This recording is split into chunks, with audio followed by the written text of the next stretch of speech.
ketika sedang menyusui, puting dan areola itu ternyata bisa membesar, menghitam, dan mungkin tidak balik. Gue juga sangat menikmati peran jadi seorang ibu. Satu, kalau misalnya belajar banyak jadi 10 kan juga kita ngezolimin manusia lain ya.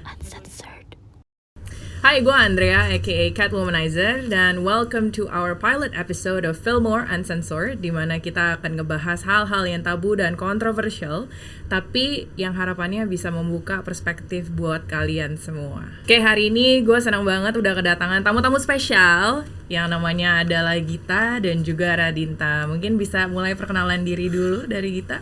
Halo semuanya, aku Gita, tamu impor ya dari Jerman gitu. Khusus datang ke Fillmore. Gila. Demi Catwomanizer. What an honor. Terima kasih lo udah diundang. Terima kasih banyak udah mau datang sini. Iya, jadi aku content creator, handleku @gitasaf, dan apa ya, kontenku kayak ngomongin social issue, vlog juga, terus jadi samsak online juga, gitu. Pokoknya macem-macem lah, kayak gitu. Padahal sekarang lagi sibuk bikin skincare ya sebenarnya Iya, sih. itu next project. Nanti di-spill ya. Siap. Halo semua, gue Radinta Betari. Nah, handle gue Radinta Betari di Instagram sama TikTok. Nah, gue ini seorang dokter gigi dan juga content creator parenting. Nah, seneng banget sih diundang sama Fillmore di kesempatan hari Nanti ini. kita bakal ngomongin hal yang spicy ya. Iya, dan tentunya semoga bisa membuka perspektif baru tentang orang-orang yang mempunyai pilihan child free seperti gue dan Gita, dan juga pilihan-pilihan yang punya anak seperti Radinta. Nah, sebenarnya mau ngomongin dari pilihan-pilihan ini ya, menurut gue jujur pilihan punya anak itu sangat-sangat selfish. Tapi pilihan nggak punya anak equal selfish juga. Dan ini orang-orang tuh kayak konotasinya kalau selfish is such a bad word, negatif banget. Menurut gue, ya namanya pilihan pribadi ya selfish lah. Ya emang kenapa juga? Toh kalau misalnya selama kita tidak merugikan orang lain, so what? Iya, setuju. Nah, tapi gue pengen nanya dulu nih sebelumnya, kalau kayak Gita gitu, pilihan lu untuk menjadi child free, sebenarnya alasan lu tuh apa aja? Dan pertama kali lu realize, I don't think motherhood is for me, man. Aduh, soalnya tuh kalau ditanya ini tuh gue bingung gitu loh. Misalnya ditanya nih, di otak gue tuh gue selalu kayak mencoba, ini yang nanya siapa nih? Dia peduli atau enggak nih? Jadi gue tuh kayak memilah-milah jawaban apa nih yang mesti gue kasih gitu. Karena kalau beneran genuinely speaking ditanya, alasan gue banyak banget. Jadi both dari role as parent-nya iya, terus anaknya juga iya, terus alasan kayak as a, ini bisa cursing nggak di sini BTW? Uncensored Oke. yourself. As a fuck you to patriarchy iya gitu loh. Jadi kayak semuanya banget. Kan parenting itu susah ya? Iya. Banget kan, bener banget. Dan gue tuh ngelihatnya kayak orang-orang kayak Radinta, terus orang-orang lain di luar sana, you can never win gitu loh. Terutama if you're a woman, you have to sacrifice yourself. Harus pilih. Terus kayak misalnya nih, Radinta jadi dokter gigi. Pasti nih pas lagi kerja ada nih, aduh gue ninggalin anak gue lagi di rumah, ngerasa bersalah dan segala macem.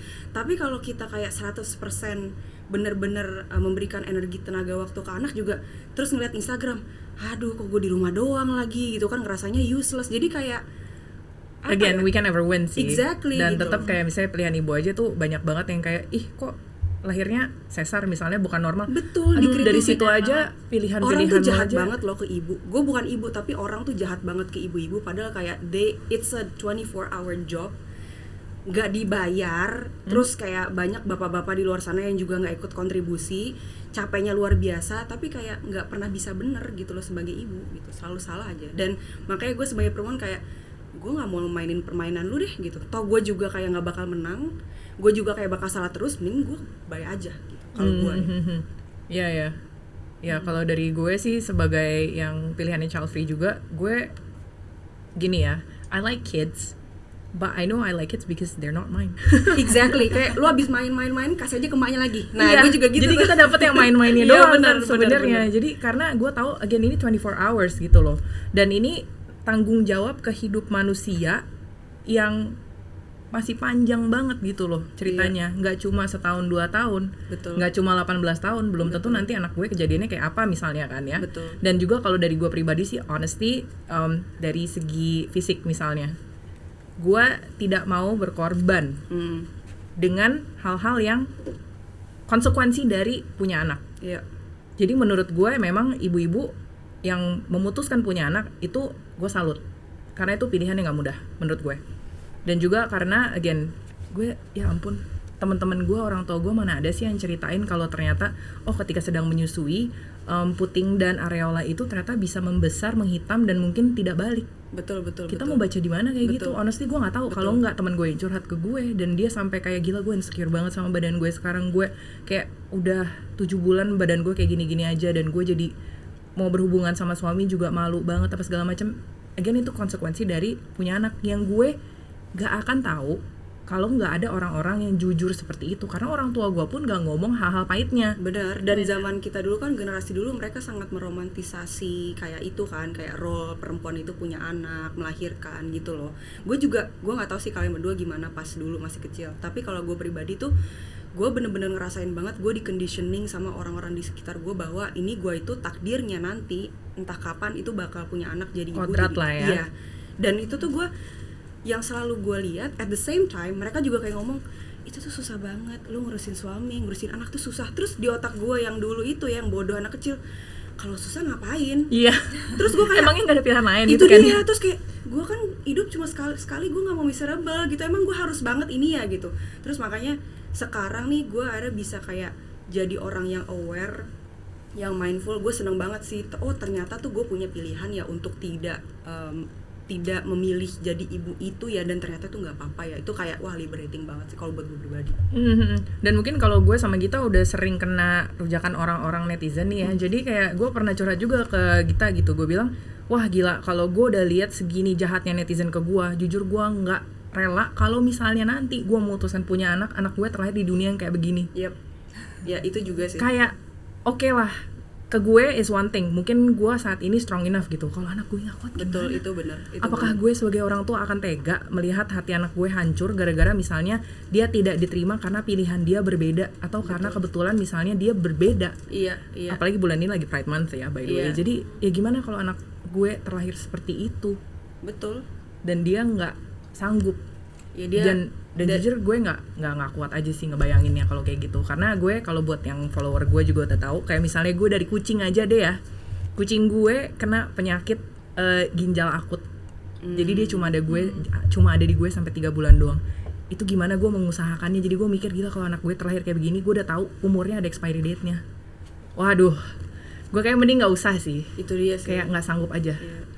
Although sebenarnya ada orang yang prinsipnya tuh yang kayak yaitu seninya hidup kayak gitu, ada juga. Makanya balik lagi kan pilihan aja gitu, mau pilih hidup yang seperti apa gitu kan kalau gua sama Chandra berarti kayak ya udah daripada menderita mending nggak usah gitu. Kalau kita kan prinsipnya pergi ke sana gitu kan. Tapi ada orang-orang kayak ya emang kayak gitu hidup, ada yang ada black ada white, ada di bawah ada di atas, ya udah gitu, nikmatin aja gitu. Kalau Dinta sendiri sebenarnya bisa cerita nggak sih sebelum punya anak, apakah ada diskusi, ada pikiran-pikiran kenapa mau punya anak?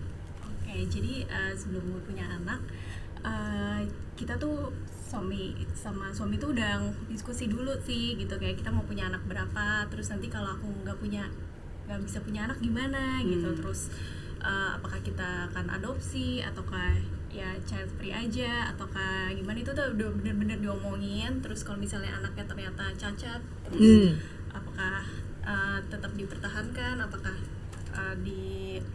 dilakukan hal lain ya, diet gitu ya sih. Dilempar yang pahit-pahitnya lah ya gitu. Terus juga kesiapan finansial juga, karena punya anak tuh kan mahal. TK gitu. aja sekarang puluhan juta ya masuknya. Iya, udah bener. gila Nggak usah TK deh, susu aja gimana? Kalau emang kebetulan ibunya nggak bisa mengasihi gimana? Kan harus pakai sufor. Sufor mahal ya ternyata, gue baru lihat. Udah mahal, dijudge orang lagi gitu kan. Ya Allah, bener. sedih amat sih hidup gue gitu. Serba salah emang bener, jadi ibu tuh serba salah. Kayak pas hamil emang disayang-sayang sama orang begitu, jadi ibu serba salah semua yang dilakuin. Oke, balik lagi ya kayak yang tadi, apa yang perlu disiapin juga, ini sih kayak nanti style parentingnya tuh mau gimana gitu. Oke. Kayak kita harus satu suara gitu, kita nggak boleh beda-beda. Terus kita juga ikut kayak baca-baca buku parenting gitu yang gue lakuin ya. Terus ya suami malas lah ikut-ikut begitu, jadi paling gue ceritain aja gitu. Terus habis itu ikut kursus-kursus online juga. Jadi bener-bener pas dari hamil udah udah gue siapin juga. Terus dari sebelum memutuskan punya anak juga ini sih pokoknya bener-bener matengin gitu. Dari persiapannya aja udah matang sih persiapannya. menurut gua. Kalau if you fail to prepare, Iya. ya Iya. prepare to fail then. Iya, tapi Anjing, ini udah what? the best you can do itu ya udah gitu. Lihat apa yang parenting segala macam gitu kan, ikut-ikut kelas. Iya, tapi sebenarnya walaupun udah kayak nyiapin gitu ya, tapi pas tahu hamil tuh kayak nangis, ngerasa belum siap gitu sih. Tetap overwhelm ya. Tetap overwhelm gitu. Terus tapi akhirnya kayak mikir, duh kalau misalnya anak yang di kandungan ini tahu ibunya ngerasa sedih, dia juga pasti bakal sedih sih. Jadi ya yang gue lakuin ya itu tadi banyak-banyak belajar gitu. Jadi biar gue bisa melahirkan anak yang bisa bermanfaat buat orang lain gitu, yang benar-benar kan kalau anak itu menurut gue bisa kita bentuk kayak kan dia kayak kertas putih gitu ya. Jadi gue pengen memberikan yang terbaik buat anak gue sih di dunia yang kejam ini. Iya, gue agree banget sih. Dan apalagi ya itu kayak di Twitter ini sempet lah ada seseorang yang dia bertanya gitu ke netizen aja, menurut kalian pernah nggak sih memikirkan alasan untuk punya anak? Dan 90% alasan yang gue baca adalah ngapain punya anak aja dipikirin, langsung dikerjain aja lah. Itu kan emang betul. ya emang harusnya begitu gitu Itu menurut betul. mereka. Jadi kayak gue seneng banget ternyata lu udah ngomongin sama suami apa-apa aja kalau misalnya nggak bisa punya anak, solusinya apa kira-kira, apakah nanti mungkin masih bersama atau enggak juga, kalau misalnya cacat mau gimana segala macam. Karena menurut gue kalau nggak diomongin nanti ternyata udah kejadian, terus gimana? Betul. Yang menurut gue juga yang mungkin orang-orang juga belum terlalu awam adalah kayak misalnya postpartum disorder, depression, postpartum disorder, postpartum depression gitu loh. Dan itu kan kayak Itu more common than we think loh. iya, dan itu lo nggak bisa pilih. Dan belum, mungkin sekarang lo baik-baik aja, mana tahu ketika hormonal, karena kan hormon ya itu bukan kayak kita ya. Temen gue aja membahasakan iya nih gue lagi punya anak itu sebagai parasit, which is true. Benar ya. Karena dia hidup dari elu kan. Betul. Jadi ya hormon ini nggak bisa diatur banget menurut gue. Jadi agak susah banget ya kalau kita cuma kayak ya udahlah lihat aja nanti gimana. Iya. Ada sih temen gue satu tuh, gue inget banget dia nanya gue pas kita lagi kerja gitu deh, kayak 4 tahun lalu apa gimana gitu. Kayak iya gitu, udah ada rencana punya anak belum gitu. Gak tahu nih, gue kayak kan waktu itu gue belum bener-bener fully come out gitu kan. Gak tahu, kayak banyak banget pertimbangannya, gue takut. Terus yang gue emphasize ke dia tuh kayak dunia tuh sekarang kayaknya nggak kondusif deh gue buat seorang manusia baru lahir. Gue aja empot-empotan nih, apalagi nih ada anak baru lagi gitu kan. Gue nggak sampai hati deh kayaknya kok gue gitu segala macam. Terus dia anaknya 3, Bo. Dia jawabannya kayak nggak gitu-gitu amat kali ya. Kocak, tapi dia cowok sih. Mungkin yang ngurusin emak, iya, bininya, mungkin bininya yang empot-empotan di rumah, nggak tahu juga sih. Tapi dia kayak gitu, ternyata bisa seslow itu padahal anaknya udah 3. Dan dia ya itu bukan tipe yang prepare banget, terus dari ekonomi biasa-biasa aja, tapi memang ada ternyata orang-orang yang seslow itu gitu. Dan ternyata bisa-bisa aja sih sebenarnya. Cuma menurut gue balik-baliknya nanti ke kualitas anaknya mau jadinya seperti apa juga gitu. Dan juga kalau dari Dinta sendiri nih ya, menurut kamu nih orang-orang yang kayak melegalisir punya istri kedua misalnya, atau kayak dicerai kalau misalnya ternyata akhirnya nggak bisa punya anak, menurut lo gimana? Menurut gue nggak setuju banget sih kalau kayak gitu. Sebenarnya hal itu tuh harus diomongin dulu sebelum nikah gitu.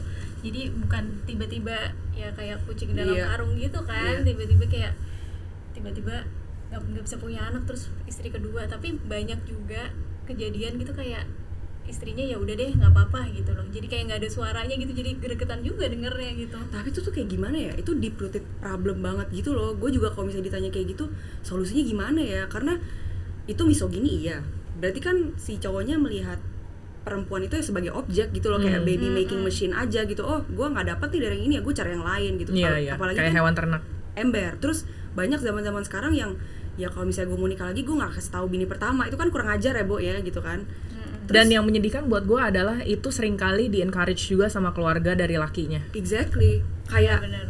balik lagi patriarki lagi gitu, gimana cowok itu kalau nggak ada keturunan, kelaki-lakian lu di mana gitu kan. Jadi kayak bener-bener generational problem banget, problem mindset banget. Jadi kuat-kuatan kita sebagai generasi yang udah aware untuk ngekat itu sih sebenarnya.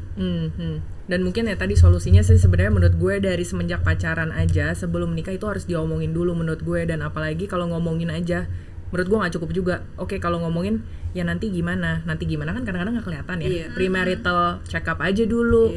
Bisa aja sebenarnya kalaupun ada masalahnya belum tentu selalu di perempuannya loh. Di cowok juga banyak, katanya kalau nggak salah 50% deh, nggak tahu sih, bener nggak Bu Dokter? Dokternya dokter gigi nih, bukan dokter kandungan Beb. Gitu ya. Tapi pernah baca katanya tuh 50% tuh ada di cowok sebenarnya. Tapi yang selama yang disalahin cewek mulu emang. Kemarinan gue baca di Twitter, jadi si istri nggak dibolehin pakai kontrasepsi dan dia anaknya tuh udah keempat sampai dia bilang aku udah nggak sanggup lagi punya anak. Tapi anaknya perempuan semua. Dan dia kayak karena lakinya tuh kayak kita harus punya anak laki-laki, siapa yang meneruskan nama gue? Oh my god. Nah terus gue baca reply-nya ya gitu ya. Dan tapi gue baca reply-nya, tapi untungnya reply-nya ada yang pintar juga sih. Dia bilang by the way tahu nggak sih yang punya kromosom XY itu laki. Jadi sebenarnya yang menentukan gendernya itu adalah laki. Kenapa lu nyalain istri lu doang? Iya sih. Tapi gue bingung deh sama orang-orang kayak gue mau nurunin legacy gue. Lu siapa sih gitu loh, kayak lu raja gitu, lu kayak keturunan ningrat, lu kayak Elon Musk, Jeff Bezos gitu, apa yang mau turunin gitu. Kayak aneh aja sih, kadang-kadang kayak ada sisi narsis dan selfishnya itu kayak yang tadi di awal sih. Sebenarnya again selfishnya ini nggak masalah sih, tapi manifestasi nanti selfishnya adalah kemana, ya lain cerita. Misalkan selfishnya tanggung jawab ya Bo, gitu sih. Iya, tapi kalau misalnya nih beda style parenting, apa sih yang bisa mungkin lo kasih saran untuk teman-teman yang baru mau punya anak untuk diomongin sama pasangan? Oke, jadi kalau misalnya style parentingnya beda, kan sebenarnya suami istri itu satu tim ya.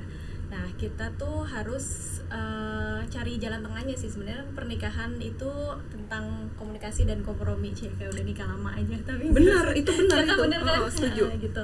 Nah jadi kita harus cari jalan tengahnya sih dari style parenting kita itu gitu. Nah jadi mungkin cari opini yang netral gitu. Mungkin jangan tanya ke mertua atau orang tua ya, itu mereka biasanya bias gitu. Mending kita cari tanya ke ahlinya gitu, mungkin ikut kelas bareng-bareng gitu.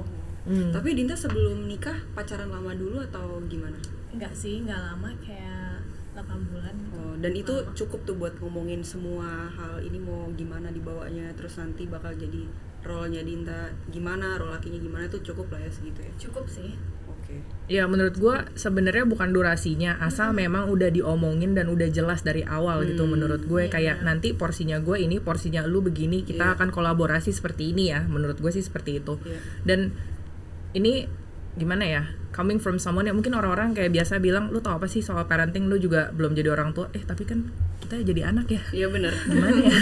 Dan gue pernah ngerasain anak yang orang tuanya style parentingnya beda gitu. Jadi yang akhirnya mereka berantem. Tapi menurut gue sebagai POV anak nih ya, yang bisa dilakukan mungkin untuk orang tua ke depannya adalah sebenarnya objektifnya apa sih ya nggak sih?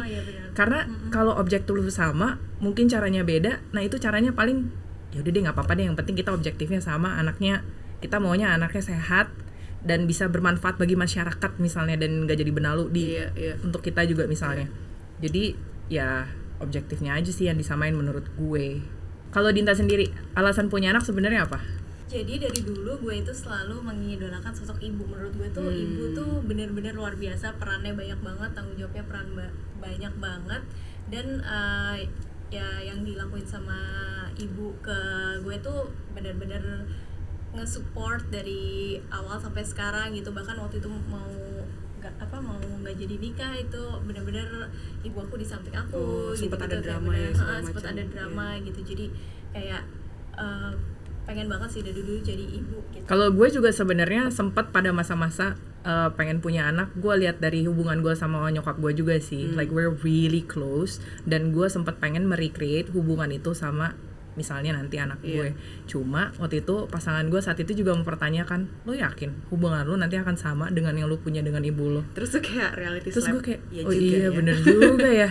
Maksud gue kan kita sebagai orang mungkin kalau kita punya anak kita bisa mencoba membentuk dia seperti apa yang kita mau, tapi realitanya dia adalah individu sendiri yang bisa mikir sendiri dan punya keputusan sendiri. Benar. Mana tahu kalau nanti dia membangkang dia menjadi seperti gue. Iya.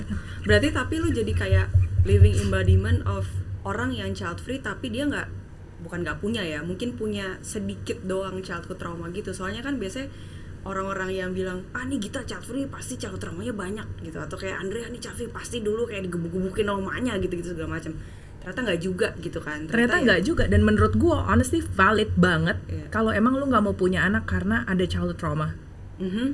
Ya terus emang kenapa emang, dan ngomongin childhood trauma, honestly semua orang punya karena kita pernah jadi anak, cuma mungkin spektrumnya beda-beda. Betul. Dan akhirnya cara untuk kayak healing dari situ beda-beda juga gitu. Karena gue punya temen nih yang kita kan sering curhat lah masalah orang tua dan segala macam, dia di Jerman.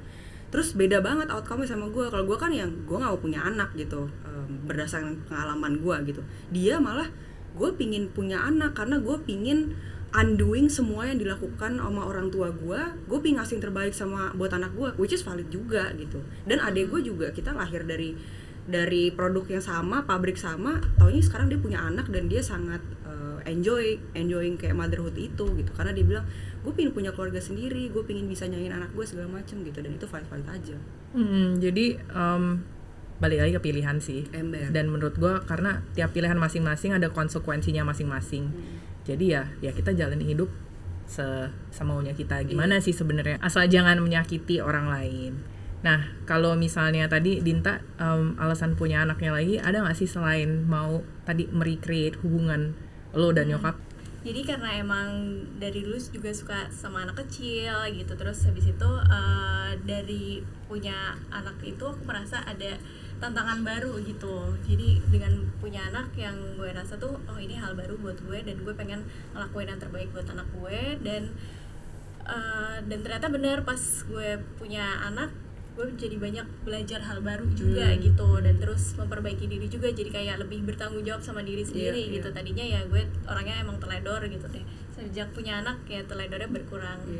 Sama mungkin ngasih kayak sense of purpose juga kali ya, jadi ada semangat baru gitu. Kayak gue sekarang punya anak nih, gue mesti berjuang lebih keras lagi buat dia segala macam gitu kali ya. Iya benar, jadi kayak lebih ada api dalam kehidupan gitu.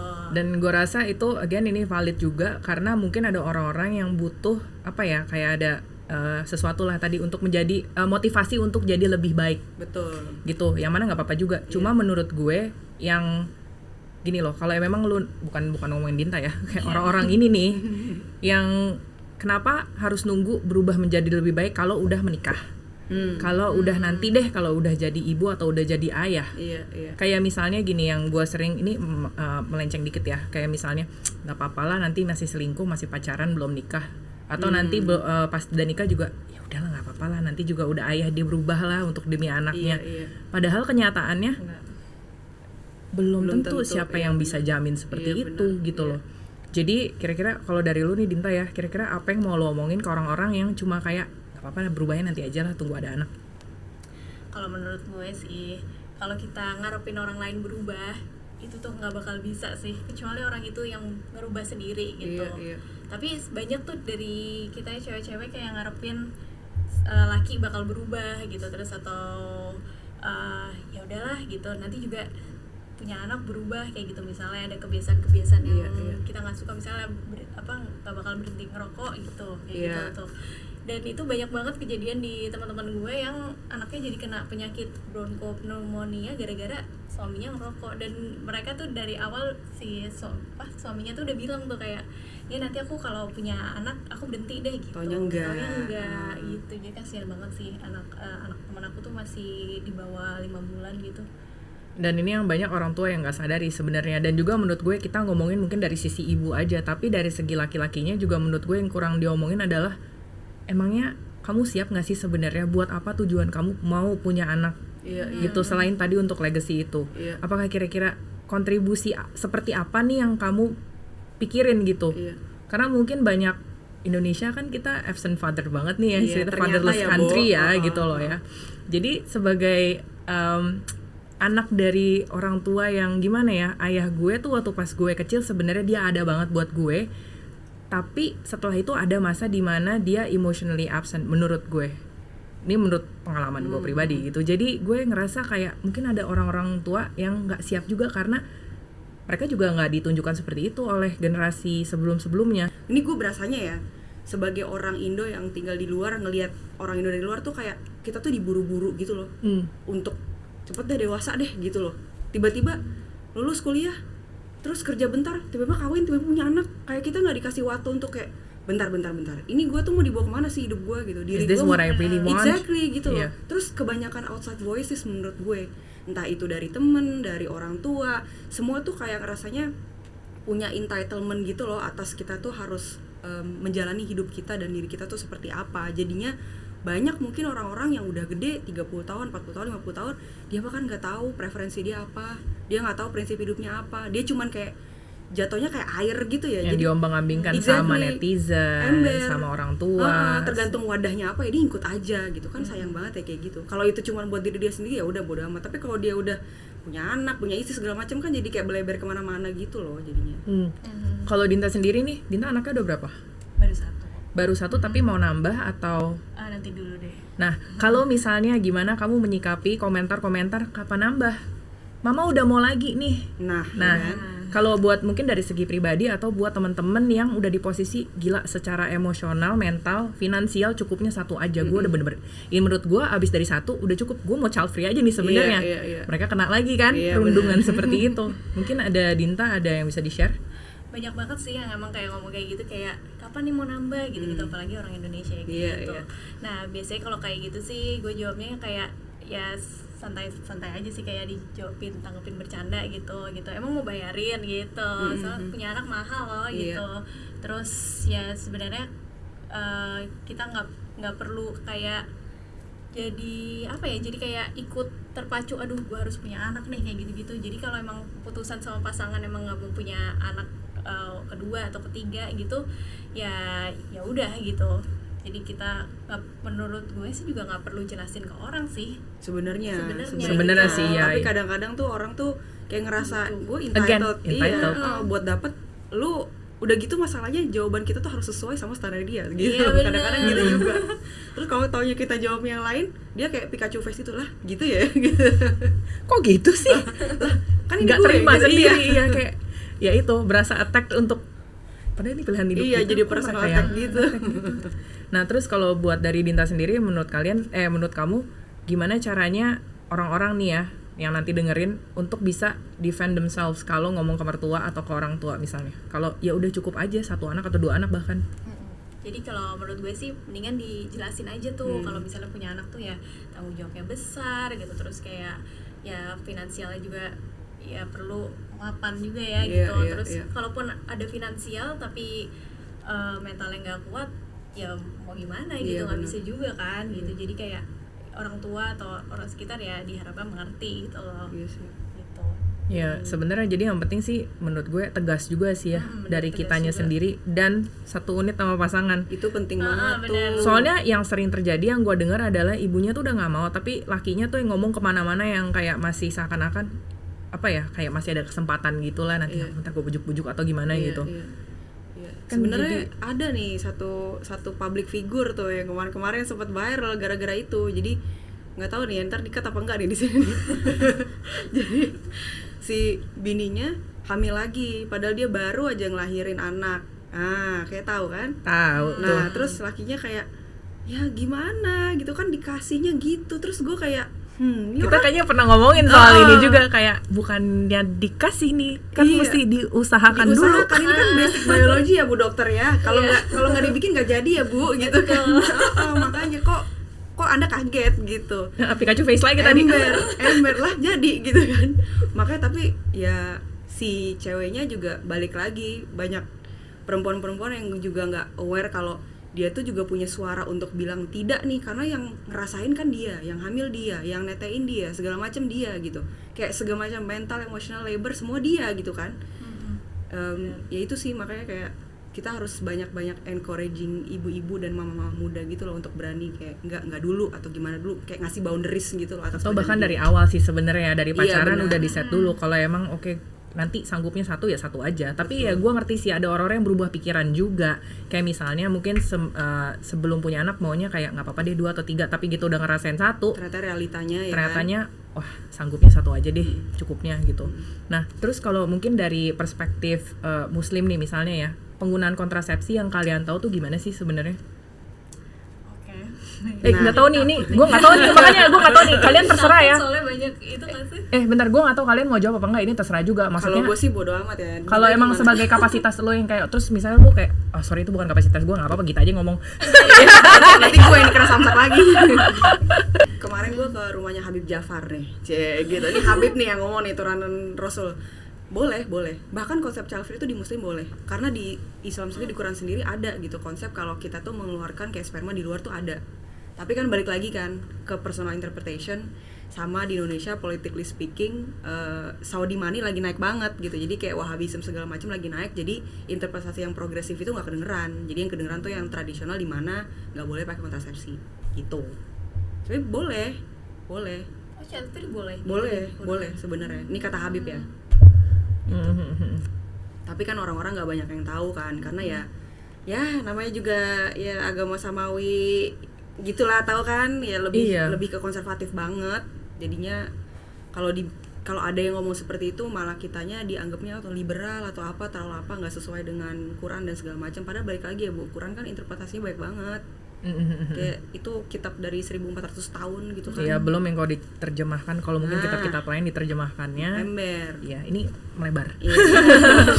Ini terlalu uncensored ya. Tapi ini again, ini juga nggak tahu ya bakal masuk apa enggak. Tapi maksud gue juga pengen nanya sama lu pribadi nih. Lu kan udah memutuskan punya anak satu. Nah, tapi berarti menurut gue ya lu harus ada usaha untuk kontrasepsi dong. Kalau nggak nanti ada buntutnya dong. Nah, tapi kalau kayak gitu berarti sebenarnya boleh atau enggak, atau Kalau menurut gue sih boleh gitu. Tapi sebenarnya ya balik lagi ke orangnya masing-masing ya gitu. Iya. Kalau gue sih ya pakai kontrasepsi gitu, biar nggak itu, kalau bisa mah double sekalian gitu. iya, kalau enggak nanti Pikachu face lagi. Karena kejadian lagi. Benar, karena logikanya aja deh gitu, kayak rationally speaking aja, kalau memang kita kuatnya satu atau dua misalnya, atau satu egal apalah gitu, financially speaking juga kuatnya satu, kalau misalnya beleber banyak jadi 10 kan juga kita ngezolimin manusia lain ya, ngezolimin anak-anaknya, dan kan di agama juga nggak boleh kayak gitu sih. Nah, kalau Dinta nih ya, banyak anak banyak rezeki, masih relevan nggak di 2023? Menurut gue enggak sih. Tapi ntar dulu ya, jadi serang dulu nih. Udah siap mental udah diserang. Banyak anak banyak rezeki itu maksudnya kita harus cari rezekinya juga gitu. Sebenarnya semua balik lagi ke usahanya sih gitu. Banyak juga realitanya yang anaknya banyak tapi ya rezekinya kurang gitu. Tapi ya menurut gue sih ya perlu banget sih perlu banget usaha sendiri gitu. Terus ya di dunia yang ini nggak relevan lagi sih. Iya, sama sih juga gue ngerasanya kayak gitu. Karena kan zaman dulu tuh mungkin masih relevan, soalnya bisa kita aplikasikan it takes a village to raise a kid gitu. Sekarang kan village-nya udah pada sibuk masing-masing ya Bu, gitu, hidup makin susah. Sibuk ngatain kita deh. Iya bener. Jadi kayak siapa nih mau raising kid kita, kan dulu gitu kan orang-orang, ntar anaknya diurusin sama tetangga dan ya nggak masalah gitu. Jadi kayak lebih apa ya, wholesome gitu loh anaknya gitu, dia tumbuh kembangnya. Kalau ini kan udah individualistik banget, kita udah masing-masing aja gitu. Nah, gue tuh pernah baca buku judulnya Regretting Motherhood, itu dari authornya adalah Orna Donath. Jadi dia tuh menurut gue ini yang judulnya sangat provokatif sekali ya. Lu menyesali menjadi ibu gitu. Dan ini dia ceritanya, dia survei ke 23 ibu di Israeli Jewish, dan sebenarnya ternyata budayanya 11-12 sama budaya kita di Indonesia, yang mana kayak ya udah lu nanti sekolah, nanti kuliah, habis itu nanti menikah, punya anak. Dan kita kan biasa, kalau kita sering dengar kan, nanti kalau nggak punya anak nanti lu nyesel loh. Iya. Tapi yang tidak kita pernah pertanyakan adalah possibility bahwa ketika lu pun punya anak, lu bisa menyesal. Betul. Dan yang gue menyayangkan adalah untuk orang-orang yang akhirnya menyesal, mereka kayak di-shame banget, dan kayak lu seharusnya bersyukur lu bisa punya anak. Banyak orang yang mau punya anak, tapi kok lu malah nyesel jadi ibu. Betul. Makanya biasanya orang-orang ini kayak opening sentence-nya tuh gini, I love my kids, but biasanya gitu. Soalnya orang-orang tuh banyak ngira kalau kita nyesel punya anak tandanya kita benci sama anak kita, soalnya kita gebuk-gebukin, kan nggak gitu juga ya Bo gitu. Tapi kayak punya anak kan it's not just about the kid, but it's about the parenting as well gitu. Dan itu draining banget gitu. Iya, dan makanya di buku ini tuh menurut gue buat orang-orang yang mungkin masih struggle dengan motherhood mungkin, atau dengan orang-orang yang masih perlu dikuatkan untuk memilih child free misalnya, nih buku yang penting banget dibaca, karena dua emosi tersebut juga bisa berada di satu space juga. Yeah. You Two- can two regret. things can be true at the same time. Yeah, you can regret something and still apa ya, being grateful for it gitu Yeah. loh. Jadi lu bisa kayak menyesal punya anak dan tetap bahagia, tetap sayang punya anak. Cuma kalau bisa pindah balik ke waktu, ya gue akan memilih enggak deh gitu. Dan menurut gue ini pentingnya untuk kita ngomongin hal seperti ini karena supaya ada orang-orang ibu-ibu yang kalau memang struggling ya dikuatkan, bukannya malah makin dijatohin dengan Betul. kayak lu nggak seharusnya kayak gitu loh. Betul, Lu betul. jadi ibu kok jahat banget, lu bisa Betul. menyesal Betul. ya gitu. Betul. Biasanya kalau yang DM yang suka gue terima adalah ya buat nemenin punya anak itu, buat nemenin lo ketika lo nanti tua, biar lo nggak sepi sendiri dan supaya bisa ada yang ngurusin lo. Menurut Dinta gimana? Kalau menurut gue nggak setuju sih, karena kita nggak bisa ngandelin seseorang ya, karena anak tuh individu sendiri, dia bisa jadi penyelamat buat kita, tapi bisa jadi pengkhianat juga. Benar, Terus, benar. ya kan, Iya. terus habis itu ya belum tentu juga umur kita sampai panjang juga, belum tentu suami kita panjang juga umurnya gitu. Jadi sebenarnya ya kita siapin diri sendiri aja gitu. Jangan sampai ngebebanin lah gitu kan. Ibaratnya kan kalau mau bluntly speaking kan anak gak minta dilahirin ya gitu. Jangan dibebanin betul. yang lain-lain. Tiba-tiba dikasih ntar lu kasih duit gue tiap bulan 5 juta ya gitu. Atau kayak urusin gue ya, kan kasihan anaknya. Biasanya sih dana pensiun, dana darurat sama asuransi dijadiin satu tuh ke anak tuh ya. Kayak kasihan banget. Terus kita empot-empotan sendiri nih sekarang ngumpulin duitnya aja. Terus nanti mungkin kalau mau punya anak mau untuk anak lagi lah. Terus gimana mesti bener. kasih ke orang tua lagi. Iya, jadi gue setuju banget sih karena kalau mau ngomongin ya nanti untuk nemenin kita pas kita tua, lu yakin? Iya. Lu sendiri gimana ke orang tua sekarang? Iya benar. Apakah rajin Iya, bener. nemenin dan ngurusin orang tua? Tapi ya yang gue pikirin juga kalau misalnya dengerin retorika itu adalah sebenarnya nggak semua orang merasa kesepian ketika sendiri loh. Ada banyak orang-orang yang malah ya udah mereka content aja sendiri, atau kan banyak orang yang nggak mau nikah misalnya, dia sendiri aja ya udah gitu ya kan. Atau kalau lu kan ada partnernya gitu, ada yang nggak punya partner sama sekali biasa aja gitu loh. Jadi kayak mungkin orang-orang yang ngomong itu mereka projecting kali ya, sebenarnya mereka yang punya ketakutan akan kesendirian, mereka mikirnya realita itu sama ke orang-orang yang lain juga. Nah, itu yang menurut gue yang mungkin orang-orang banyak yang nggak sadar adalah kalau pilihan orang lain yang dirasa berbeda sama mereka lihatnya satu udah pasti salah, satu udah pasti immoral, terus dosa, terus kayak lu pasti nggak bahagia. Padahal bahagianya orang kan beda-beda. banget. beda-beda. Ya mungkin dari Dinta sendiri bisa share kali ya, gimana sih kebahagiaan lu menjadi seorang ibu? Jadi kebahagiaan dari jadi seorang ibu tuh kayak pagi-pagi ngelihat anaknya senyum gitu, atau pas lagi nyusuin tetap tatapan mata gitu, kayak so sweet aja gitu, kayak ngerasa ya ampun aku melahirkan anak selucu ini. Cinta. Gitu ya. Iya. Iya gitu. Terus habis itu gue juga sangat menikmati peran jadi seorang ibu, kayak merasa peran seorang ibu tuh hebat banget, dan gue juga ngerjainnya tanpa perlu dipaksa ataupun didikte orang juga gitu. Jadi Dengan senang hati gitu. dengan senang ngelakuin hati semuanya. gitu. Udah gitu sih. Nih ada pertanyaan dari @fillmore.uncensored. Kak minta saran, aku mau punya anak, tapi aku nggak mau punya hamil. Aku dan suamiku sedang berdiskusi mengenai adopsi atau surrogacy ya. Iya. Tapi orang tuaku nggak setuju karena mereka merasa aku tidak menjalani fitrah sebagai perempuan. Menurut lo gimana? Kalau gue ngerasanya itu pemikiran yang sangat outdated ya, karena yang punya hak body autonomy sama nih badan yang mau diapain itu ya perempuannya sendiri gitu. Dia mau hamil mau enggak itu punya dia sendiri, keputusannya dia sendiri, karena nanti yang akan experiencing itu semua kan dia gitu loh. Jadi gue saranin kalau emang dia punya mau surrogasi terus ternyata di sini legal ya why not sih gitu, karena kan apa ya, Atau adopsi, karena sebenarnya kan tujuannya Betul. maunya punya anak. Betul. Jalannya menuju punya anaknya banyak sebenarnya kan. banyak. Karena soalnya kalau kita ngomongin perempuan itu kan kayak ada social aspeknya, ada konstruksi sosialnya gitu loh. Dan gue rasa dengan lu sebagai perempuan harus hamil itu kayak konstruksi sosial banget yang udah outdated banget, yang harusnya sekarang kita bisa libas tuh gitu, karena merugikan lah jatuhnya, karena nggak semua perempuan bisa hamil, entah masalahnya dia mungkin gak ada rahim, mungkin dia trans dan segala macem gitu, anything can happen. Dan kalau dia misalnya merasa ya gue tetap cewek kok regardless, ya udah gitu, that's how it is, that's the reality buat dia gitu. Yang Dinda gimana? Oke, kalau menurut gue sih kalau emang dia nggak mau punya anak, nggak mau hamil gitu ya, ya itu terserah dia sih sebenarnya gitu. Tapi kalau surogasi kurang setuju sih gitu, tapi mendingan ya yang Ci Andrea bilang itu sih, kayak adopsi gitu, karena emang punya anak. Dan tadi kita juga bilang di agama juga ternyata boleh ya kalau mau child free, terus kayak jadi nggak nyambung gue ngomong. Nyambung kok tadi, bener. Seriusan. Tidak menjalani fitrah sebagai perempuan. Child free, terus habis itu terus kalau tidak menjalani fitrah sebagai perempuan sih menurut gue sih enggak sih gitu.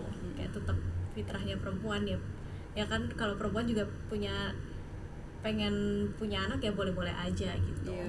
Dan fitrah perempuan kan nggak melulu cuman melingkar di masalah anak doang ya, Bu, Iya, gitu. benar. Kita bisa punya aspirasi lain, dan it doesn't have to be motherhood. Atau Iya. ya pregnancy. Iya, and pregnancy-nya whatever. sih sebenarnya. Iya.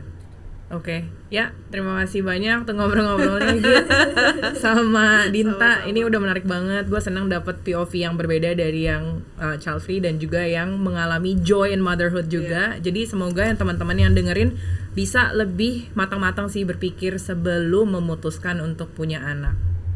Gitu. Dan sampai jumpa di episode selanjutnya.